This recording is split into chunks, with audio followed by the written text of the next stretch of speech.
I wanted to frame the conversation with something called Cransberry's Law. He has 4 laws of technology, but this one's especially apropos for smartphones because this talks about technology as being non-neutral. And what that means essentially is that we tend to think of technology as being just a mere vehicle or a tool that we use neutrally.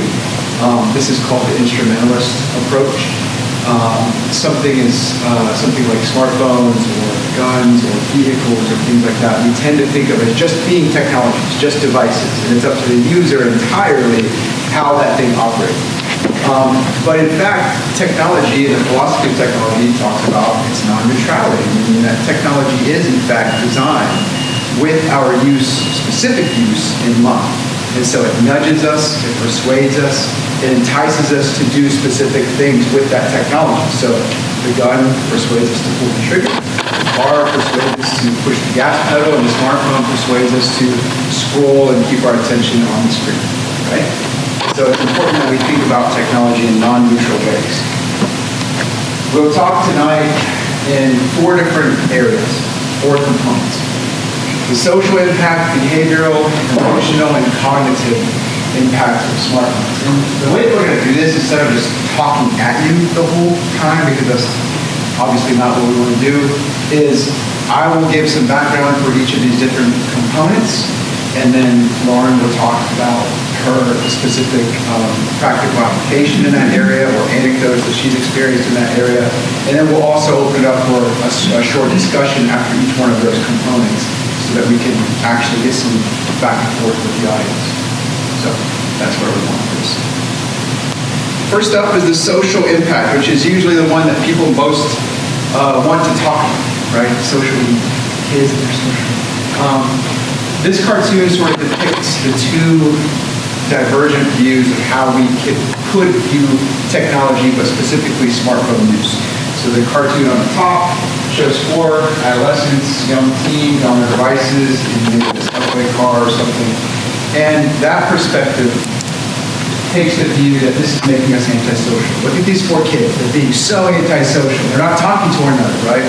But the opposing viewpoint there is that, wait a minute, these kids are more social than ever. Because look at them, they're all on their devices, they're together, but they're also reaching out to other people who aren't there virtually. So I think this is an important representation of how you might view technology. And I don't know which one you might identify with more. But obviously, you're here at this talk on a weeknight, so you have some thoughts or considerations as it pertains to smartphones and specifically with young school-age children. There's a social scientist, researcher, Sherry Turkle, who's written several books on this topic. She's been writing about this since 2000. She's been in front of this issue for a really long time. Professor at MIT. Her book, Alone Together, kind of sums up her main thesis that families, usually the family units, experience this phenomenon of being alone together, which could just be being in the same physical surroundings, but having your faces in your devices and actually being elsewhere while you're physically together. And I'm sure that we've all experienced this at different times. And importantly, she differentiates between communication and conversation. So it's important that I want to stress that we're not going to be demonizing smartphones. And in fact, some of you may have already given children or teenagers smartphones. And so that's a parental choice that you make for your own family.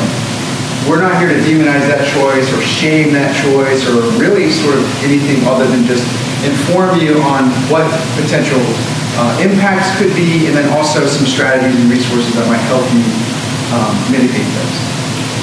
So her discussion on the difference between communication and conversation really is that the phone helps us communicate. We can easily talk to one another through these devices and say meaningful things. We can say, I love you. We can say, I'll be home later. We can say, pick me up from practice early, whatever it might be. And this is extremely effective to have this mobile device so that we can communicate with one another.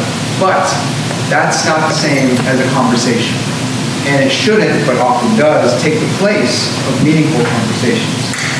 So Turkle was asked to appear on the Colbert Report, which was a show in 2011 with Stephen Colbert, who gave this satirical view on matters of the day. And one of the things he asked her when she was on his show is he said, well, if all of these different online interactions are just communication, they're just sips of interaction, don't all of these sips eventually add up to a big gulp? In other words, if we just communicate a little bit at a time, through text or through likes or through comments on social media, doesn't that ultimately shape our relationships with other people in meaningful ways?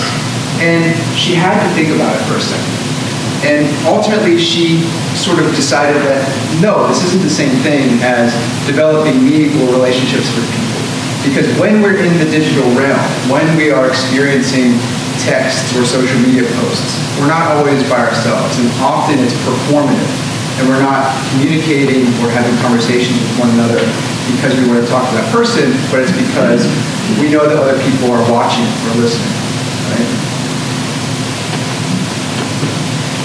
This was a famous graffiti art by a street artist named Banksy, who sells his graffiti installations for tens of millions of dollars. This one is called Mobile Lovers, and he's making a social commentary on something that we refer to as partner fubbing or P-fubbing, right? Which happens probably a lot. But it's when your partner, romantic or platonic, is involved in their phone when you're trying to have an interaction with that person, right? And so they might give you like that, no, I'm listening, right? And it happens a lot. But there are actual consequences to partner fubbing. In fact, UNCW did a study in 2016 that showed a relationship between Facebook usage and relational uncertainty, which just meant the more you were on Facebook specifically on a mobile application, the less certain the other person felt about that relationship. The degrees of confidence were lower. And in fact, there was another study in 2016 that showed a relationship between high Facebook use and instances of cheating, breakups, divorce, just sort of all around bad relationship behavior. That's not to say that if you use Facebook, you will cheat or you will have broken up or whatever. But it's a correlation. And I think the point that they're making in these studies and that they're concluding is that it's not Facebook that's doing this. It's that it's robbing us of time with each other. And if you're with a person and you want to spend time with that person, whether it's a spouse or a young child, the damages are long-lasting, right? There's a real heavy impact there that I think that we're overlooking. So that's really one of the main things that I wanted to touch on. And then last part of this social component is Instagram specifically, which I don't want to dwell too much on social media or Instagram, but I think it's important to note that just 1 year ago in 2021, September, some internal documents were leaked from Facebook headquarters, which showed that they've been collecting data on Instagram usage specifically as it relates to teen girls. And they were giving these presentations internally to their employees to sort of keep them up to date on what they were finding. And the results were really damning. They had some slides. One of the slides said, "We make body image issues worse for 1 in 3 teen girls." Another slide said, "Teens blame Instagram for increases in the rate of anxiety and depression." And another slide claimed that perfect image, feeling attractive, and having enough money are the most likely to have started on Instagram. Now, again, Instagram didn't invent jealousy or body shaming, but it certainly exacerbates it because it puts it in front of the kid's face all the time and on demand. And I think that's important to recognize, that these aren't harmless tools. They're not non-neutral. They're having an undercurrent of effects, whether it's anxiety, depression, suicidal thoughts, that are worsening and are actually leading us to the brink of a mental health crisis in this country. Okay. So every time I have the opportunity to talk to Dr. Reid, I feel like I hear something in a different way. He and I got together a couple weekends ago and talked about tonight and how we wanted this discussion to go. And as I'm listening to him tonight, I'm already hearing it through a different lens, right? So I'm listening to you talk about texting and how is that different from when we sit in a room and we have a conversation with each other. And I can come up with example after example in my own mind about how texting is giving information back and forth. Like you said, I'll be late tonight, or I've got to stay for this, or soccer practice has been canceled, or whatever it might be. Do we need anything at the grocery store? When we do that all day long back and forth with our spouses or children or friends or family, we may feel like we've engaged in conversation. But it's really different. Does it feel that way to you guys when you think about it? Okay. And what I notice about myself in reflection is, I think I've had a conversation with you because we've texted back and forth. But in reality, the other person doesn't feel like they have been heard in the same way they would sitting across the room from me. And I don't feel like I've been heard because we've just been sharing bits of information. I got included in this after talking about my concerns related to smartphones with Alan's lovely wife. And she said, Alan is so interested in this and he's got so much information to share, and I'm fortunate to be here and so glad to be a part of this. There's no diagnosis for smartphone misuse. It's probably coming. There probably will be a technology dependence or technology addiction diagnosis somewhere in the future. In other countries, they're using that. But there are real changes happening in the lives of young people. And so as I was reading and trying to sort of collect my thoughts about tonight, Margaret Mead, I found this quote from Margaret Mead. She was a cultural anthropologist. And I was reading a book about media in general. I wasn't talking specifically about smartphones. She made an observation in the late 60s, and her area of study was adults and children and their relationship. So she made this observation in the 60s that we were moving as a culture from a type of relationship between children and adults where the adult was the desired sort of age and state of mind to achieve, right? That kids wanted to become adults. Okay, that was pre-60s. In the 60s, she started to see a shift, and she said, culture's changing, young people are listening more to their peers than they are to the adults as a source of knowledge. They're relying on each other more, and there's this shared sort of primary position, right? There's more equality between adults and children. She said, I predict, she died in 78, she said, I predict that the shift will continue and that childhood will be the desirable stage of life. That adults will be giving children more autonomy, more decision making. They'll be listening to them more for influence and for their opinions. Childhood dress will become the desired approach. That being the adult and being old will not be desirable. Everybody will want to stay young. And I had never heard that thought before, but it perfectly explained the changes that I'm seeing in my practice. Okay, so I've been doing this for about 21 years now, and there's a remarkable change happening, and I honestly want to attribute a lot of it to technology. I'm not sure it's all attributable to technology, but there's a definite shift where children are not feeling quite as motivated to move up and out and on, right? And so I started asking myself, why?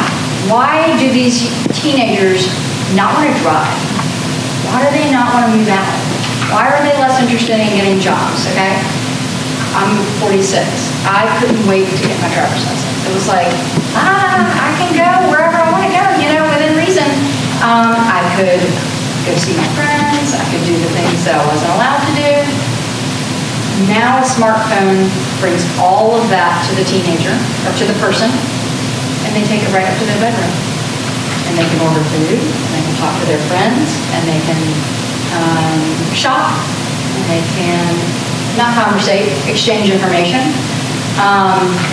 They can do their school. They can listen to music. They can watch TV. They can do it all right there on that phone.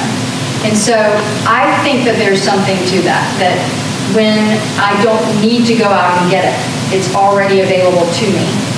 There's less motivation and less drive to get a driver's license because I can order food. Somebody brings it to my house right here. Or I don't need to go see my friends because we text all day long. We Instagram and we do all this kind of stuff. I think we could do this talk without bringing up social media at all. But it is really pertinent, that's the way that people are communicating.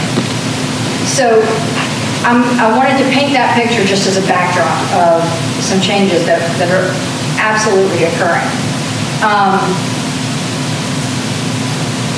Our human brains have been developing for the same way for a long time, and that requires engagement and neural pathways and repetition and learning, and we do that in community, and we do that together. We don't know that we're going to lay down the same neural pathways when we communicate through text messages. So when we socialize, we're here. I'm trying to look around the room. I'm hoping I'm making eye contact. You get a sense of who I am as a person. You can tell my tone. You can tell the tenor of my voice. You can see that I'm saying something with passion or not with passion. You get nothing like that from a text message. And so I tried to think of an example if we expected children today to grow up and be capable, competent social creatures, and we did not allow them the opportunity to do it live, in real life, right? It all happened on a screen. What would that look like? And we don't know the answer to that, right? So we don't yet know. We can't compare the brain of someone who grew up without technology to the brain of someone who grew up with technology. Are the neural pathways going to look the same? Is the limbic system going to look the same? Is the frontal lobe going to look the same? We don't know. But we do know that forever in history to now, we've needed this. We've needed personal interaction with other people. And we have to learn those skills, right? I thought it's like asking a baby who's just like doing tummy time to just run. Just run. You can do it. Come on. I mean, they have to go through the process of strengthening their muscles and then learning how to stand and then learning balance and then learning how to walk. And then you can get going faster. So socializing requires all the same skill development. Learning how to talk and then looking at somebody and then understanding that it's a conversation. You ask a question and I answer back. And all of that develops over time to where we can sit in a room and have a conversation. If we don't do it live and in real life, and if we leave it up to text, or even FaceTime, or other means of communication, we don't necessarily know what's going to happen. But I don't think it's going to be a desirable outcome. So socially, I want to talk about phones take away opportunity to do things in real life, okay? So again, there's no neutrality there. I could either call a friend or have a conversation, or I could do it another way, but I can't do both at the same time. And then another social aspect is, what is the normative content, right? So thinking about teenagers, or even if teenagers aren't necessarily the chosen group here. Thinking about school-age children. I have an 8-year-old. She's in 3rd grade. 8-year-olds start to be acutely aware of what other people think. And where do they start to measure up? Am I smart? Am I fast? Am I pretty? I don't know. But they start to begin to be aware that that's a thing. That there is range, and that someone is going to be smarter than the other person. What are the normative social exposures in technology and in media? One of the things that I'm sure we all have an example of is the way young people talk to one another in text or in Instagram or in some sort of technological communication that is not the way we would expect them to talk to another person in real life, right? So I have fantasized about asking fifth graders to take out your phone and read your text messages to each other. Would they? I think that often they would be embarrassed. They'd see their friends cry. They'd understand that words hurt. But it's a text, it's exchange of information, and we never get the opportunity to see how that lands, right? That's valuable, that's very important. And so with all of those things are just sent off as text messages. I never see the look in the person's eyes when they read it. The information exchange is very different. Okay, so Dr. Reid and I are both big fans of Catherine Steiner Reid's. Okay, her book is loaded, and I can give you examples. And I don't even want to talk like that here, right, to say the things. But use your wildest imagination. We know the story, the big court case of the person who was ultimately accused of promoting suicide in her boyfriend, right? I mean, that kind of content and that kind of information giving, not conversation, is everywhere on a young person's phone. So not only do they lose the opportunity to have the conversation, but then the normal or the allowed way of communicating on a smartphone is very different. And it's not necessarily encouraging kind of communication we want to have in our young folks. Do you have any comments, questions? I'm going to check my phone, but I'm looking for I'm not checking my phone. That's a really positive use really of technology. Yeah. Does anybody have any comments or questions about that, about all that? The non-neutrality?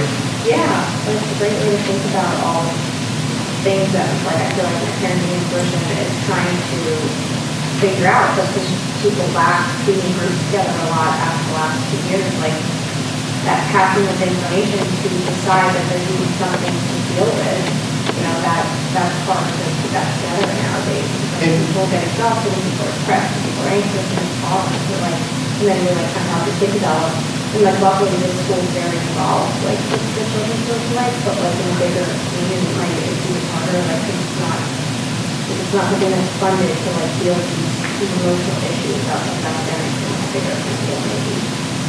One thing that's interesting too that Sherry Turbo talks about is that oftentimes when we text or when we reach out or interact on social media or however you want to frame it, it's not because we want that interaction, but that we want to have a feeling.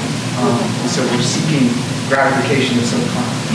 So we want to have a feeling, therefore I'll send a text, right? So that often predates the importance of what you were trying to say. And that's sort of the danger in the next section of the behavioral aspect of this, which is what is the stimulation and the constant on-demand doing to us? All of us, really, not just kids, but all of us. Because it's flipping it on its head. It's reshaping interaction and communication. It's saying, well, I don't have to know this right now. I want to interact with somebody, so I'm going to reach out, ask a question, or post something to a group chat, or whatever it might be. And that, I think, could be dangerous, especially for young children who are attention seeking. They're seeking some type of gratification to be filled from technology. Someone had another. I was thinking about that, and you might know this through the college world, but with all this failure to launch and stuff, they're saying, is there data out yet about people dropping out of college the first year? Is there any data on that? Is it more people dropping out, or? That's a good question. I think COVID really threw a wrench into that whole thing, because with COVID there was a massive exodus from brick and mortar institutions just in general. And retention in general for freshmen at university, typically, depending on the university and the region, is not great, So. COVID certainly exacerbates some of these things, right? And it's also unplanned, very grand sociologic experiment on some level, right? Like, what happens when we don't talk to people or see people for a year? Anything positive? What I became aware of in my office was that we vibrate. I mean, I'm not way out there, not that anybody knows about vibration is, but I'm not educated in that, but I felt it. My room, my office got still. And I can do telehealth. I can see somebody we can talk.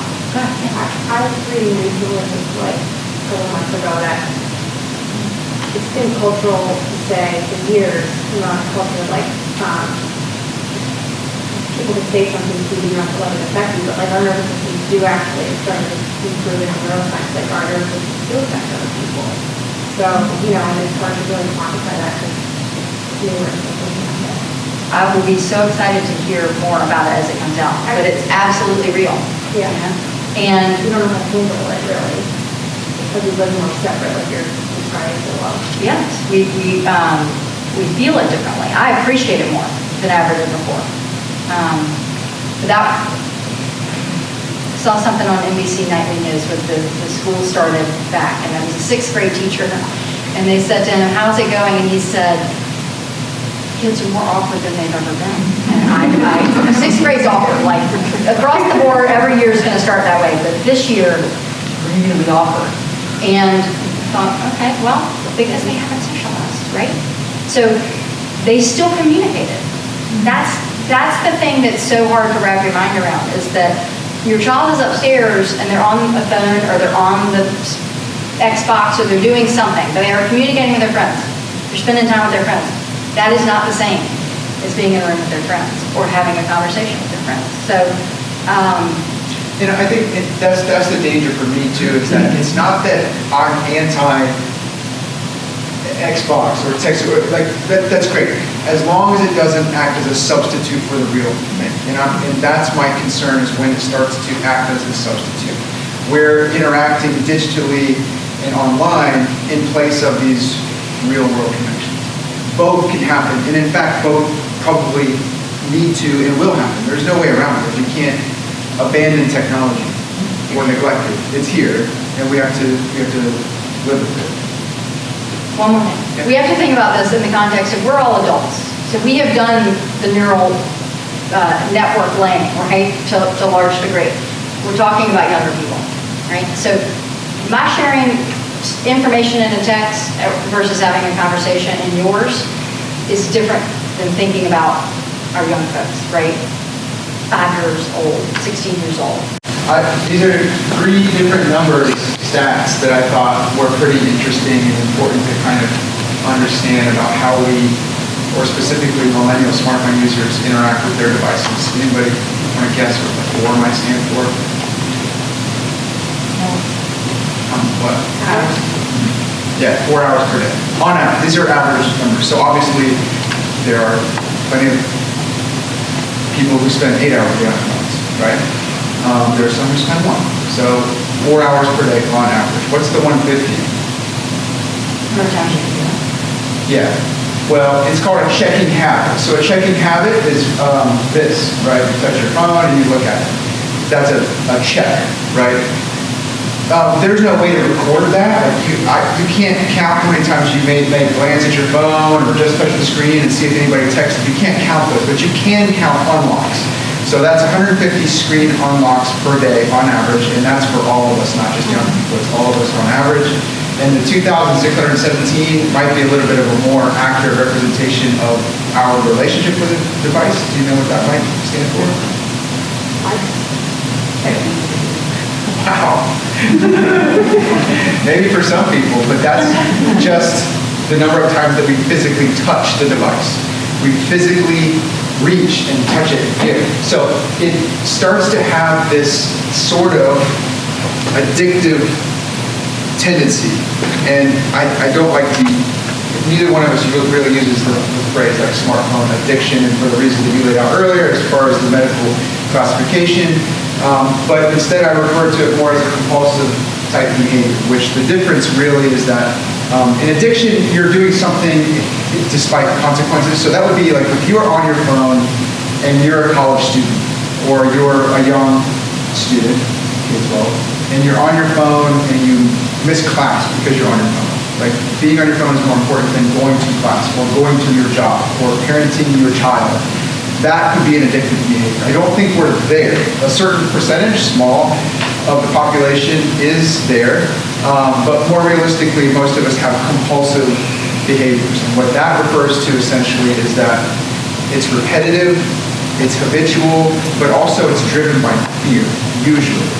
So in the case of smartphones, we know this is FOMO, so like there's a fear of missing out. The reason you're checking the phone 150 times a day, or touching it constantly, or having it on your person, or it's always with you, it's always with your kid, the reason is fear, right? They want to be current, they want to be relevant, they want to be in the know, and that's the world that we live in. But I fear that there are some dangers that come along with this. So we did a study in 2017 where we tracked undergraduate students for a whole semester. This was before screen time. Now you have screen time on the iPhone that does this for you, but this we tracked how many times were they picking up their phones, how much time were they spending on their phones, what were they doing on their phones. Those were the three things. And we tried to correlate it to narcissism, which was a whole different thing. But what we found sort of accidentally, interestingly, most of them use their phones primarily for social, so that social media apps. We also included texting in that category of social, so that's probably not surprising.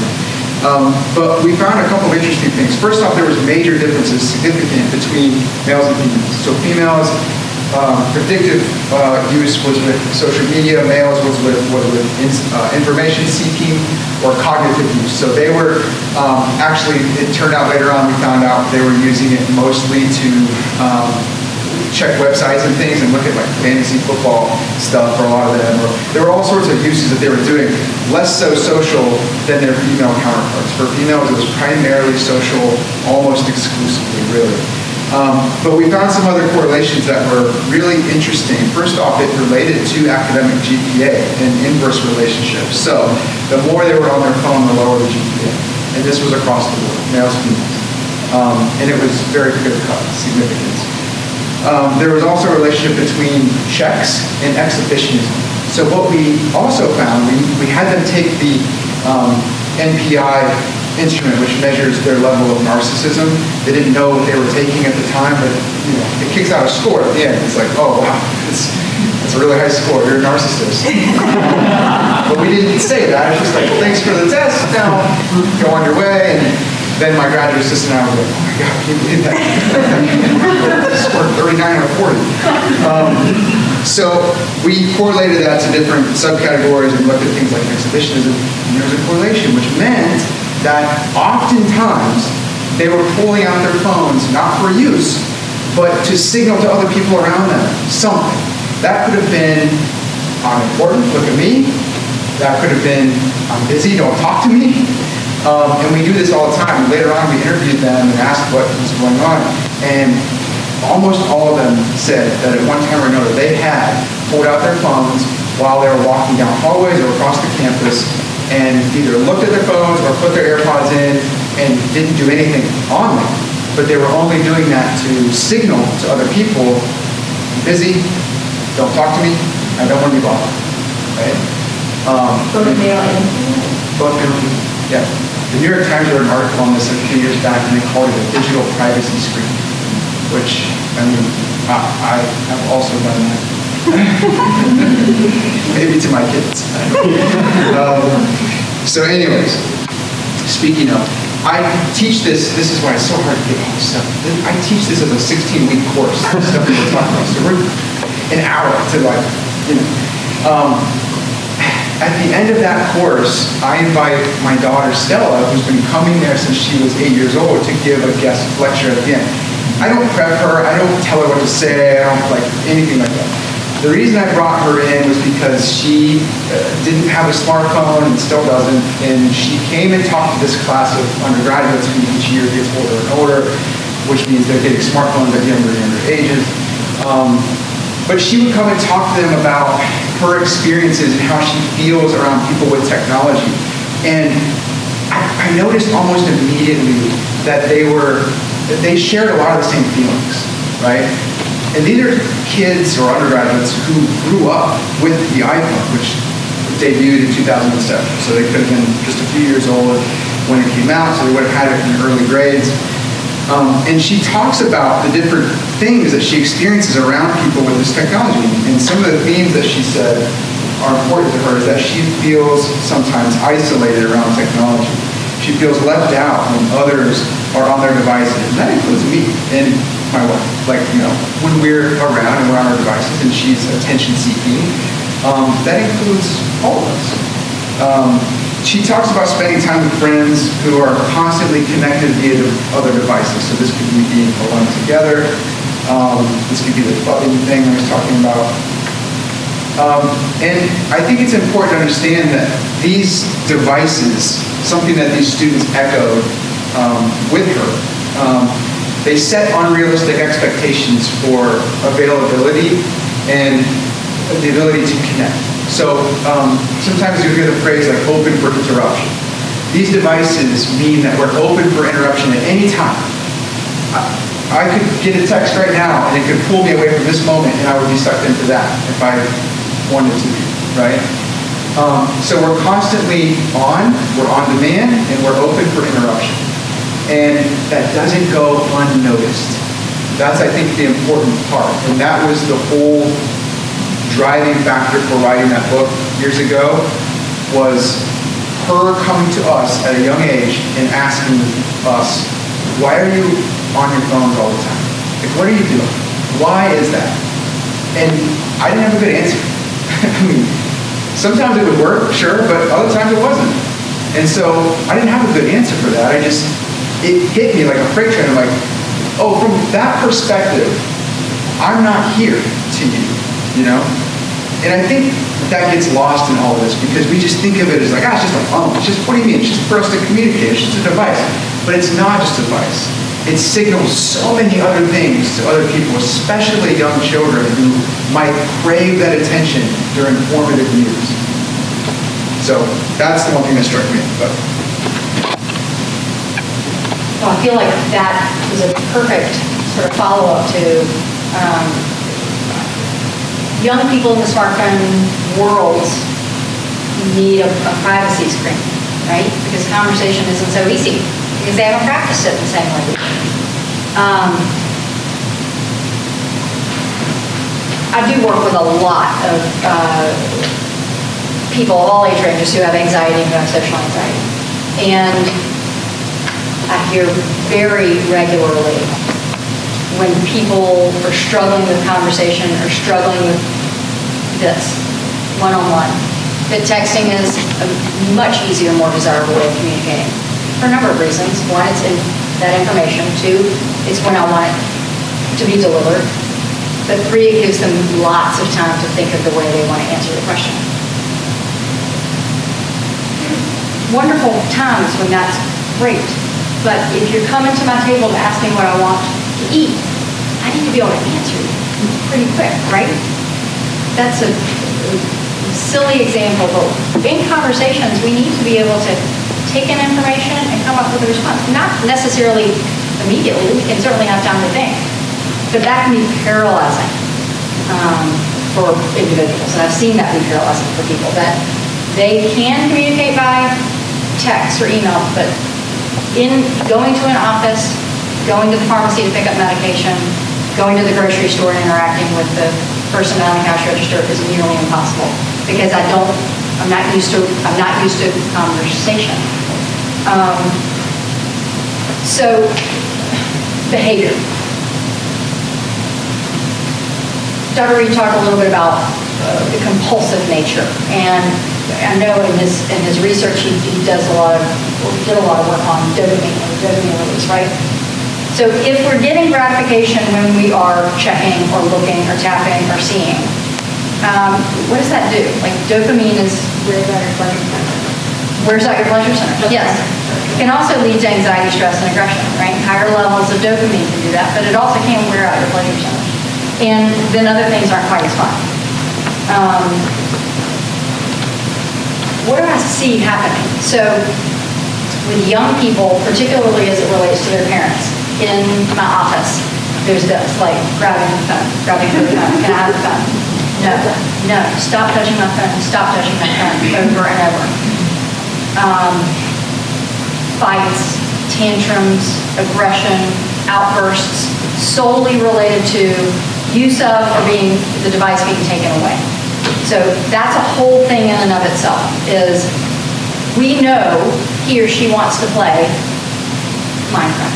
It can be any game, right? We know. And we want him or her to, because it's fun, and it's building, and it's STEM.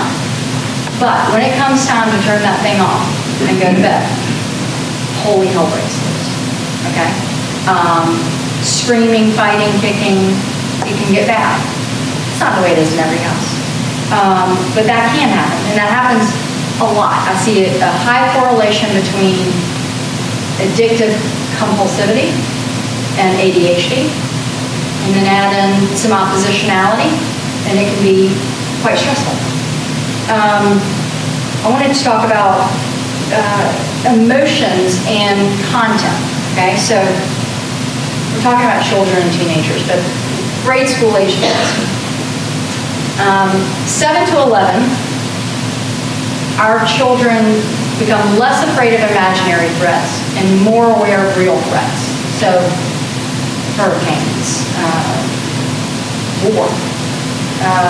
And so they are more sensitive to fear based on things they've seen in digital media.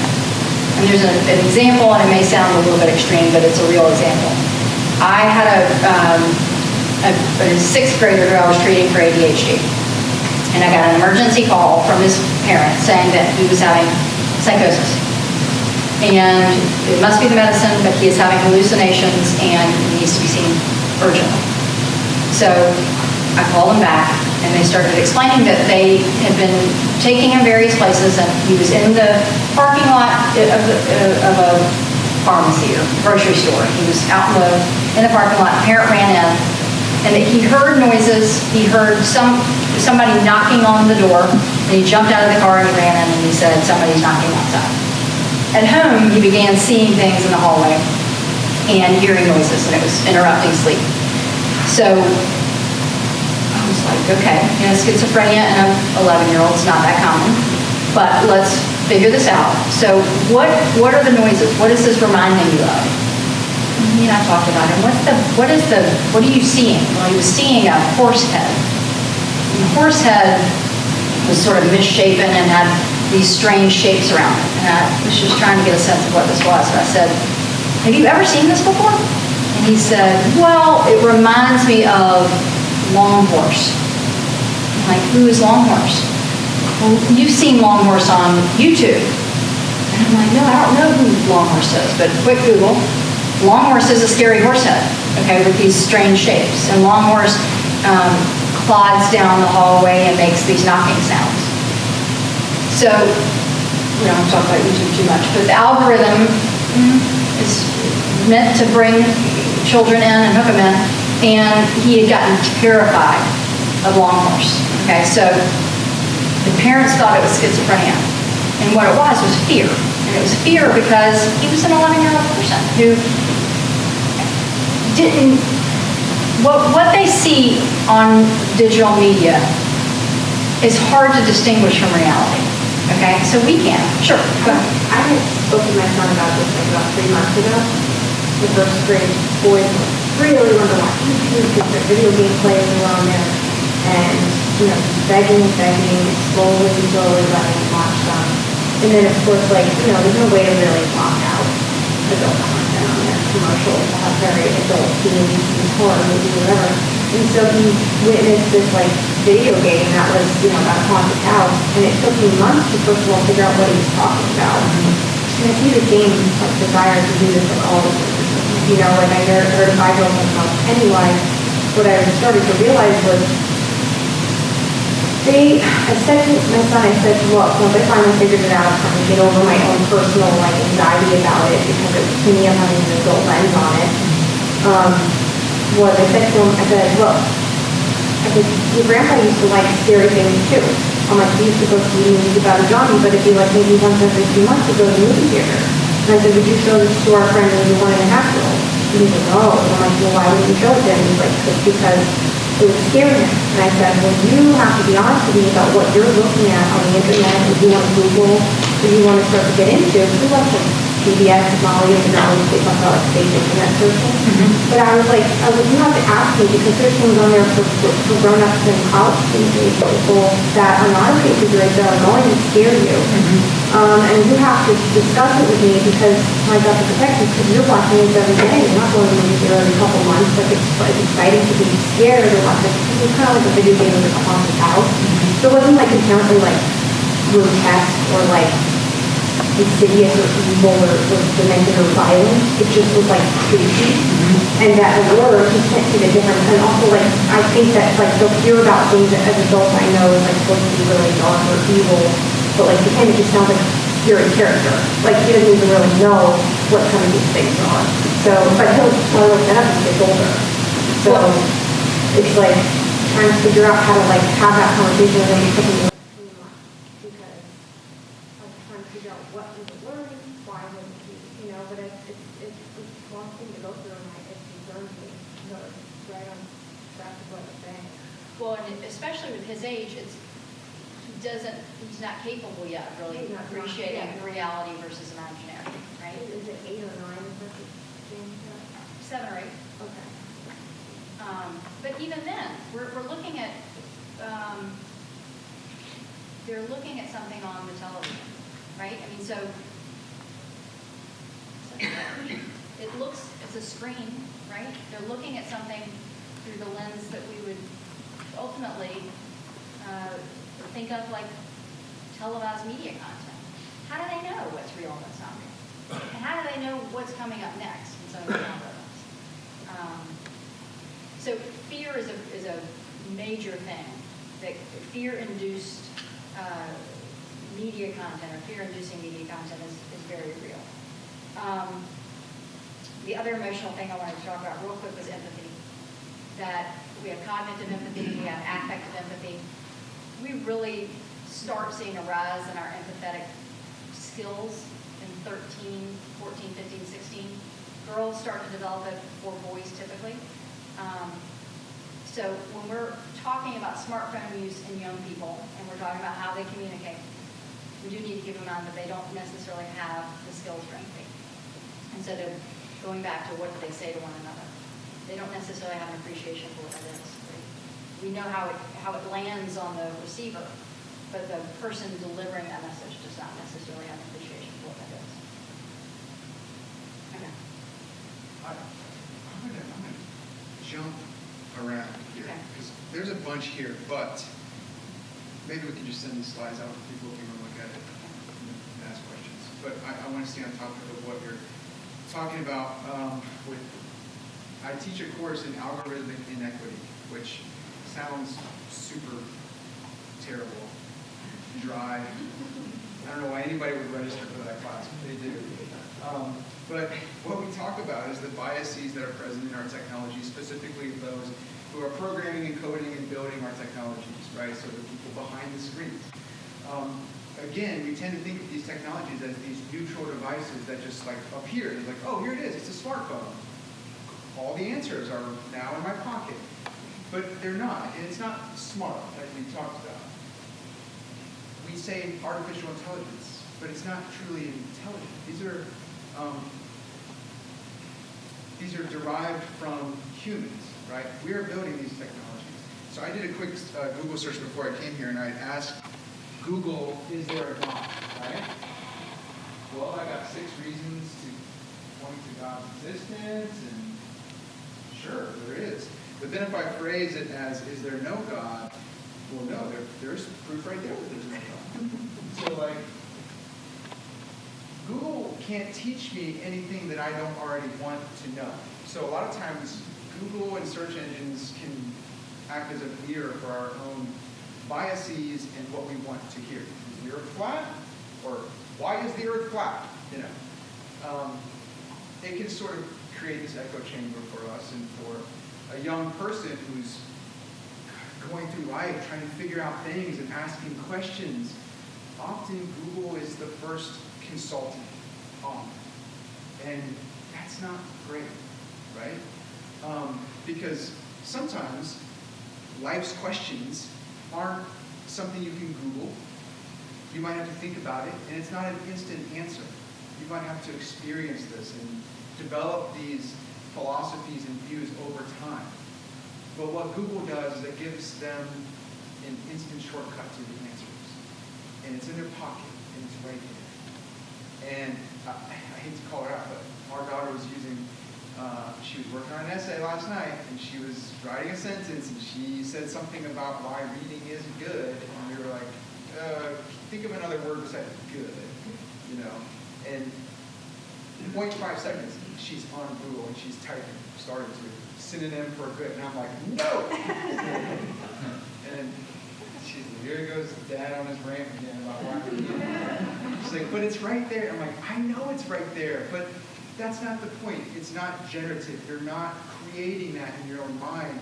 You're consulting, and that's different from you thinking, making connections, and having an original thought, right? So I think that's super important. And there's a great philosophical exercise that I like to talk about in The Ship of Theseus, which asks, if you replace one plank on the ship, is it still the same ship, right? And then if you replace 10 planks, is it still Theseus? Is it still that same ship? And then at what point, if you just replace everything and you build a new ship, is that the same ship, right? And it is an interesting question to think about, but I think about it through the lens of our technology and say, well, if the technology becomes embodied, if you're using it for every aspect of your life, at what point do you stop being you? At what point does your child stop asking questions to you and just go straight to a search engine? Or I think that's the danger, but that's, you know, I think that's all probably why you're all here too. I think you have some concerns and some thoughts about these things. So I guess we should get to some strategies. Exactly. And some of these, I'm sure you've heard, it's just, some of these are so simple to do. If you can designate zones and times, that should be tech-free. This is like 101. Like, definitely, bedrooms, dinner tables, certain rooms. In fact, it might be more efficient to just say, this is the technology spot, right? This is where you get to use technology. Set the boundaries for communication. And really, what's most important here, I think, is the last one, which is modeling those behaviors. So telling your middle schooler that they shouldn't be talking or shouldn't be texting on their devices, but then you also can't be standing there on your phone while you're telling them, right? We should be building in deliberate breaks. We should be setting goals for ourselves. We should be watching, monitoring our usage. Use screen time on your phone or some other third-party app that allows you to do that. And say, man, I've averaged 3 hours a day this week. I'm going to make it a goal to get down to 2, right? The goal should never be no technology.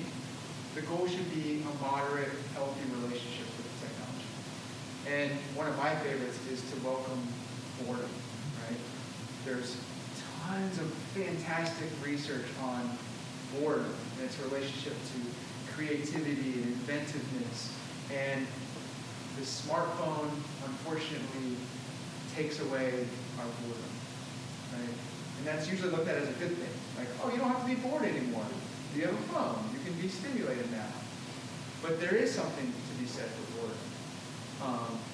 In fact, Joseph Brodsky gave a commencement speech in 1989 where he talked about hailing boredom, and he was warning people of saying it's much easier, this is 1989, pre-internet, it's much easier to preoccupy ourselves now with all the things that we have around us. Of course, he was talking about like landline phones and tech and TVs, but I think he would have a coronary right now if he saw it.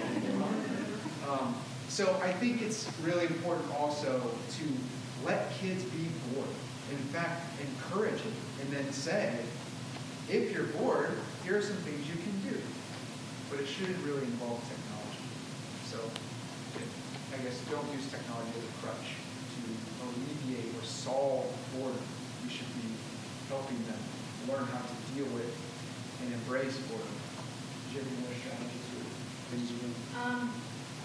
I agree with all of that. I'll tell you, in my house, there's a plan never for my children to take any sort of device into their bedroom and close the door, ever, until they move off and go on their own. I want to be able to see whatever's on the screen. And that might seem overbearing, but it's too easy to hide things, and the dangers are real. And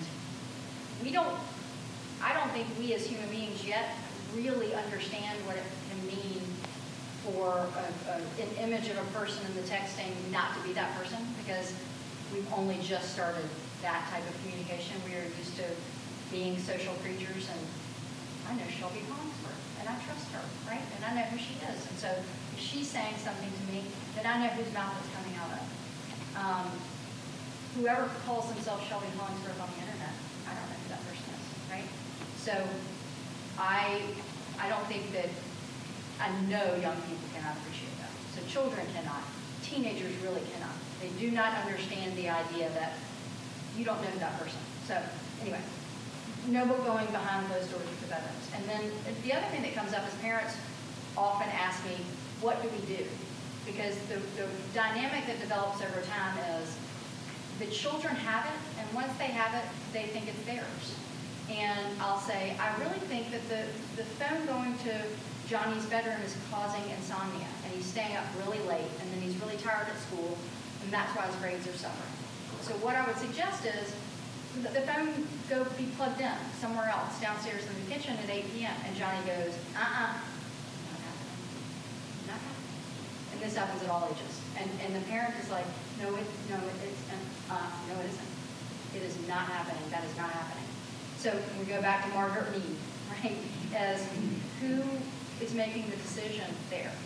And the young people who've been using the smartphone, 100% believe they're the ones who are going to make that decision. And you're going to wrestle it out of their hands. So the basics are, it's yours, parent. You know, that's your computer, that's your internet service, that's your phone. Or to me, when my kids, I own that, right? I will let you use it for a little while, but it's going to happen right out here. You're not taking it off anywhere. Well, why not? Because it's not appropriate. They don't have the frontal lobe development to judiciously use technology. They do not have the ability to understand the consequences of what they do. And for us to give them that level of credit, to think we can say, don't, where did I see? A parent sent me a computer contract. Don't tell somebody your home address. Don't blah, blah, blah. There's some basics, like you can follow those rules. An adult brain when approaching those situations is unreasonable. Cannot happen. Do you have any advice for other contractors? Do you have any advice for like working with other parents that have children the same age about rules? This is a great, you probably heard of the Wait Until 8 thing, but this is online. You can go on here and you can take their pledge, which just says you're waiting until 8th grade to get your child a smartphone. The cool thing about this is once, it asks you to also identify your school. Once 10 families from your child's grade from that school sign up, you're notified, and you're automatically placed into a group.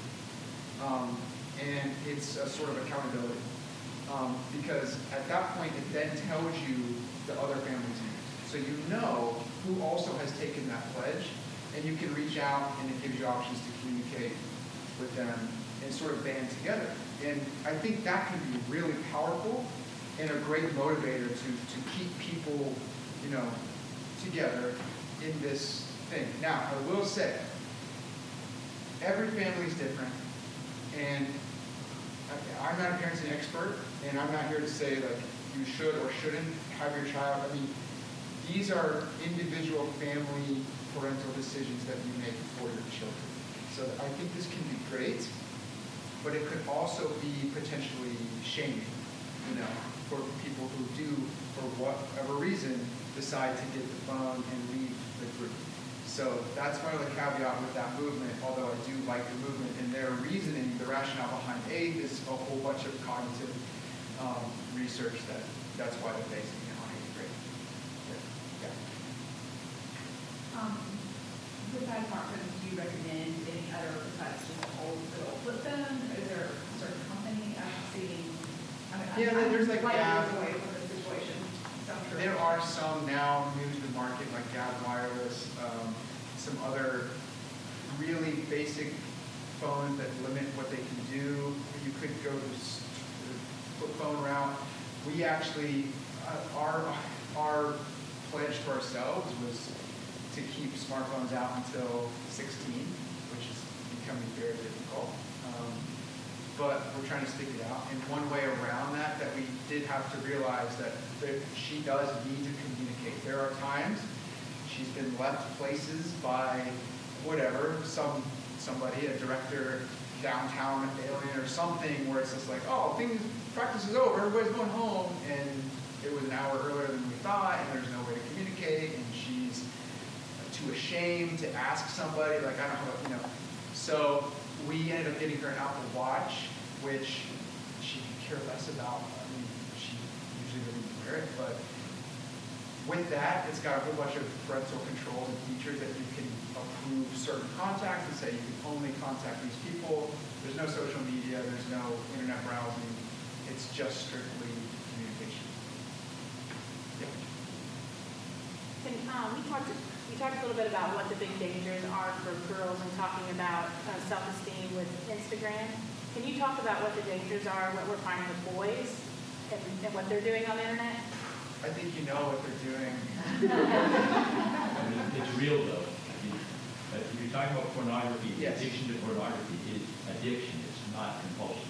It is it's terrifying. And we know a young girl who had a phase of loving wiener dogs and went to Google wiener dogs, and that's not what she got. And that's what we're doing, the Wild West of the internet, with really no regulation. I mean, there are obviously things you can do, but not every computer, terminal, phone, friend is secure. So yeah, there are real bodies of research coming out on the damaging effects on what that does to not just like aggressiveness, but then like expectations for romantic partners down the road, just really bad stuff. Again, not to say that the smartphone invented pornography, but it's bringing it to your doorstep, it's putting it in your pocket, and then it's saying, look at me. So that's a lot different than what it has been in the past. I try to reconcile that because I know that I sound like the fuddy-duddy all the time. It was like, oh, these kids and their smartphones, oh, isn't it so bad? And there's always somebody who's like, well, they said that about radio, and they said that about TV. And it's like, yes, they did. Yes, they did. And every new innovation that comes along, it will always be said. Now it's being said about VR, I'm sure. The difference is those technologies weren't brought to you on demand, mobile, in your pocket for instant gratification. And that's the difference. Yeah, sorry. No, I was just going to say that it's so, that risk is so pervasive, and kids don't even have to Google wiener dog to encounter those kinds of images. Right. We're saying that word, so I'll probably go home and it'll be see an right. ad. Yeah, it's incredible. But they're sending images to each other. Yeah. They encounter them and then they're fleeting on Snapchat or whatever. They're disappearing images. I think that's shocking to learn as a parent. But the other thing I was thinking about earlier when we were talking about fear in the FOMO, in terms of framing it that lens, I think it applies to parents too. And I think that the phone amplifies fear for parents because of the nature of surveillance or the mechanisms for surveillance on the phone. So parents can track their kids, and then the kids can turn the tracking off. And so that we're living in Michelle Foucault's Panopticon, and it's making us all completely crazy. And I think it's really disrupting relationships and trust. And at least, that's my experience. I hope, my hope in all this is that we're not that far into this experiment. Like I said, the iPhone debuted in 2007. That really changed the game. So we're 15 years into this experiment, and we're seeing now generations of young people come into this world with that technology ubiquitous, right? My hope is that not that they'll rebel against it, but I think that they'll see and learn from their parents how much they're on their devices, how pervasive that device can be in their lives. And I think they might take a step back and say, you know what, I don't want that. So many of those undergraduates that I talk to in these classes tell me things like, it's exhausting, right?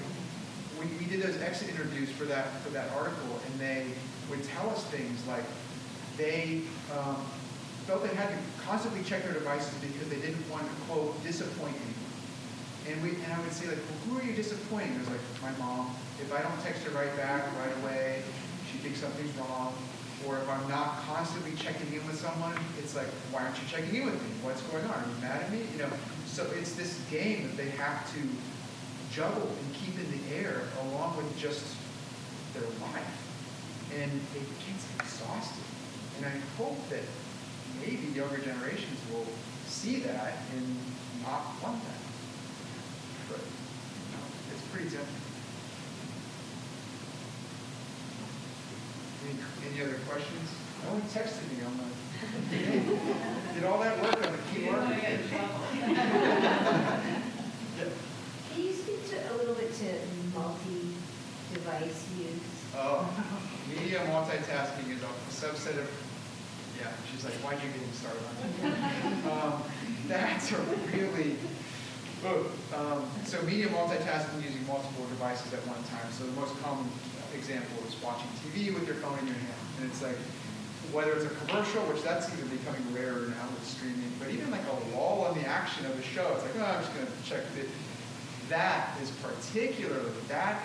amplifying all of these problems, because now it's not just this device that we're into, but it's another layer. Like, you're already performing escapism by watching this television show. Now you're like escaping escapism. Like, you're like doing this like Inception level, and it's really sort of raising the tolerance that you have for your stimulation. So like, you need more and more stimulation. And I don't know, it's not great, obviously, but Nor does it seem like we're that productive, right? Like, another 90-second commercial. What can I do? How can I fill that time, right?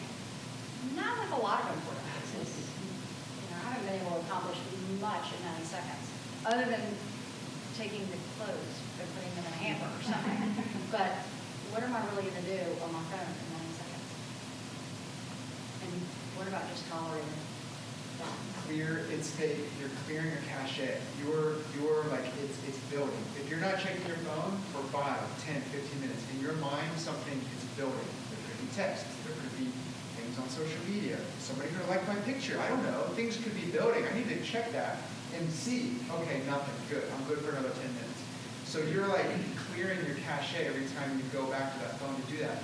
Unfortunately, much like a slot machine, I mean, this is human conditioning. The more you do that, the more often you feel the need to do that. And then now all of a sudden you're watching TV and you're checking your device and you're on your laptop.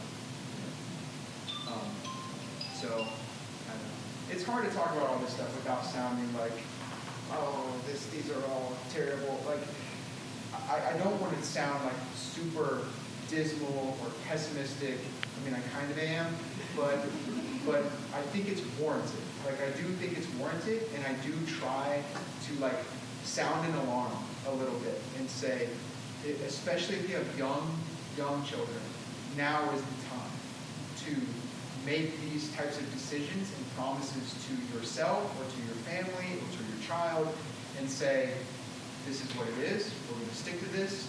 I'm sorry, that's how it is. You're going to have friends who get smartphones. You're going to have friends who do things that we're not going to want you to be doing right now. That doesn't mean what they're doing is wrong. That doesn't mean you're a bad person, or you're left out, or you're not popular. It means nothing of that. This is just a family decision that we have made that we're trying to stick to. And then they'll roll their eyes and some of them. Yeah. So any other questions? Let me say thank you for you guys coming. It's really been an important conversation, and I hope it's not the